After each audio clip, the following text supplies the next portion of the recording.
तो तब 1 महीना हो गया था मेरे पापा जी को खाना खाए हुए।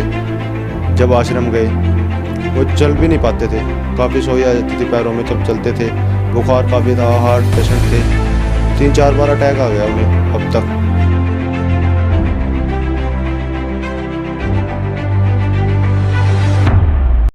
नमस्कार सर। नमस्कार सर।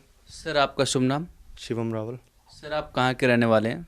मैं गांव शीतलगढ़ी, जिला शामली, उत्तर प्रदेश का रहने वाला हूँ सर। सर आप संत रामपाल जी महाराज के शरण में आने से पहले किसकी भक्ति करते थे? सर मैं संत रामपाल जी महाराज की शरण में आने से पहले सभी देव देवताओं की भक्ति करता था, ब्रह्मा विष्णु महेश। वैसे मैं ज़्यादा महत्व हनुमान जी को देता था। जैसे कि आपने बताया कि देवी देवता की पूजा करता था, हनुमान जी की पूजा करता था, तो सर आपको उनकी पूजा करने से क्या लाभ प्राप्त हुए? सर उनकी पूजा करने से लाभ तो कुछ नहीं मिले हमें। तो पापा जी बहुत बीमार रहते थे, मैं दुर्गा जी की बहुत ज़्यादा पूजा करते थे।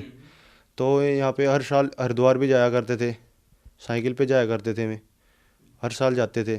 तो ऐसे भी उनके पैरों में सोई आ करती थी। वहाँ से आने के बाद काफ़ी बीमार हो गए, उसके बाद गए भी नहीं वहाँ पे, 4-5 साल गए। तो काफ़ी सोई आ जाया करती थी उनके पैरों पे, मोटे मोटे हो जाया करते काफ़ी, चला भी नहीं जाता था उनसे। तो उनसे कोई लाभ नहीं मिला हमें। सर आप संत रामपाल जी महाराज के शरण में कब और कैसे आए और आपको क्या लाभ प्राप्त हुए? सर हम संत रामपाल जी महाराज की शरण में, मेरे पापा जी बीमार रहा करते थे, तो इसलिए मेरे नाना जी ने कहा, ये संत रामपाल जी महाराज की शरण में गए थे मेरे नाना जी।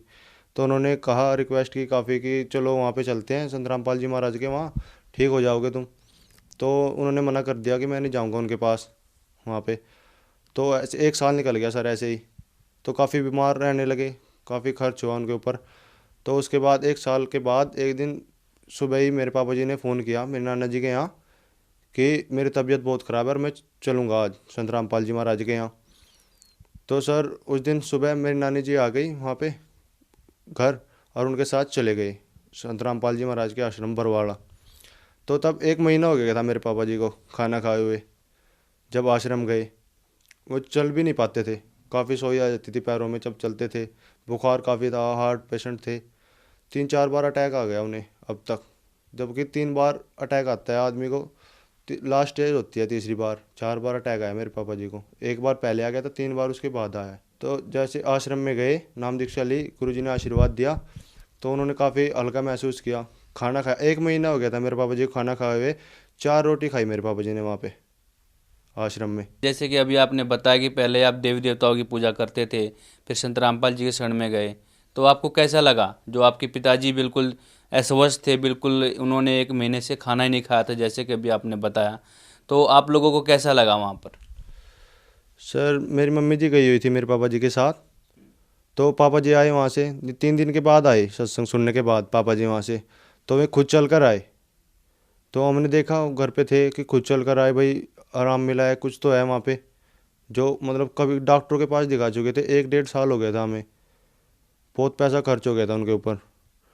तो उसके बाद लगा कि हाँ कुछ है। और उसके बाद एक दिन मैं खेत में 12 से वायर लगाई हुई थी लाइट के लिए, तो उसको हाथ में लपेटा हुआ था मैंने, कनेक्शन कट करके 12 से। तो मैं इसको लेके आ रहा था, तो पीछे से किसी ने कनेक्शन कर दिया, तो उसमें आग लग गई, वायर में सारी जल गई बिल्कुल। जो उसमें कट थे बहुत ज़्यादा वायर में, मेरे हाथ से टच थे सब। तो संत रामपाल जी महाराज के दया से मुझे खरोंच भी नहीं आई बिल्कुल भी, और वायर सारी जल गई थी वो बिल्कुल। मेरी सिस्टर है, शादी हुई है उनकी, तो उनको वैसी प्रॉब्लम थी ये भूत प्रेतों से की। तो काफ़ी तंग थे मैं उससे। मैंने काफ़ी शानों के पास, मौलवियों के पास, इनके सबके पास घूम चुके थे। तो उसके बाद काफ़ी तंग होने के बाद 6-7 महीने तंग रहे हुए, काफ़ी सबके पास जा चुके थे। तो उसके बाद उन्होंने फ़ोन किया पापा जी को कि ऐसे ऐसे है भाई। काफ़ी दिखा चुके थे मैं पहले भी, डॉक्टरों के पास भी, वैसे भी सबके पास, ओझा तांत्रिक सबको दिखा चुके थे। तो उसके बाद वहाँ पे लेके गए संत रामपाल जी महाराज के पास बरवाला आश्रम में। तो संत रामपाल जी महाराज ने आशीर्वाद दिया, नाम दीक्षा ली, वो ठीक हो गई बिल्कुल। आपने बताया कि आपकी बहन का नाम लेने मात्र से ही जो भूत प्रेत की बाधा थी, आप लोग बहुत परेशान थे।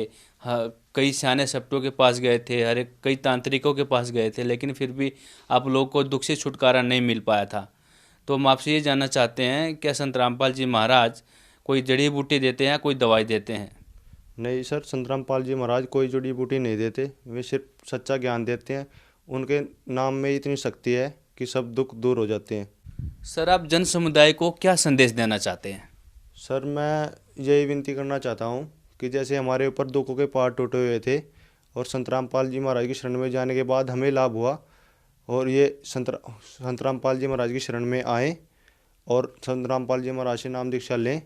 सर, अभी आपने संत रामपाल जी के शरण में आने के लिए कहा, लेकिन संत रामपाल जी महाराज अभी जेल में हैं, तो कोई भी संत रामपाल जी महाराज से जुड़ना चाहे तो वो कैसे जुड़ सकता है?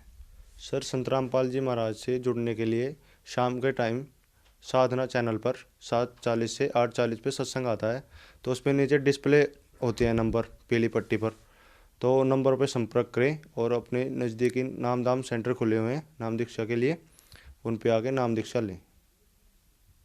थैंक यू सर, धन्यवाद। सत्य है।